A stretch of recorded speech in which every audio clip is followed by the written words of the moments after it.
ഏറ്റുമാനൂരിൽ mini civil station നിർമ്മാണ പ്രവർത്തനങ്ങൾക്ക് തുടക്കം കുറിച്ചു.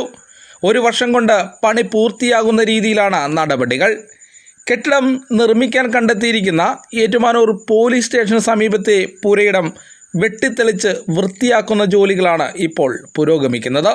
നിർമ്മാണത്തിന് മുന്നോടിയായി ഇന്നലെ മണ്ണ് പരിശോധനയും ആരംഭിച്ചു. പൊതുമരാമത്ത് വകുപ്പ് ഉദ്യോഗസ്ഥരുടെ നേതൃത്വത്തിൽ Ernakulam regional investigation and quality control lab അധികൃതരാണ് മണ്ണ് പരിശോധന നടത്തുന്നത്. കുന്നും ചെരുവുമുള്ള പ്രദേശമായതിനാൽ സ്ഥലം ഒരുക്കിയതിന് ശേഷമാകും നിർമ്മാണ പ്രവർത്തനങ്ങളിലേക്ക് കടക്കുക. ഏറ്റുമാനൂർ പോലീസ് സ്റ്റേഷന് സമീപത്തുള്ള 70 സെൻറ്റ് ഭൂമിയാണ് മിനി സിവിൽ സ്റ്റേഷൻ നിർമ്മാണത്തിനായി കിട്ടിയിരിക്കുന്നത്. 7 നിലകളിലായി 50,852 ചതുരശ്ര അടിയിലാണ് പുതിയ കെട്ടിടം. പദ്ധതികൾക്കായി 36 കോടി രൂപയുടെ ഭരണാനുമതിയാണ് ലഭിച്ചിട്ടുള്ളത്. 2 ഘട്ടങ്ങളിലായി നിർമ്മാണം പൂർത്തിയാക്കാനാണ് തീരുമാനം.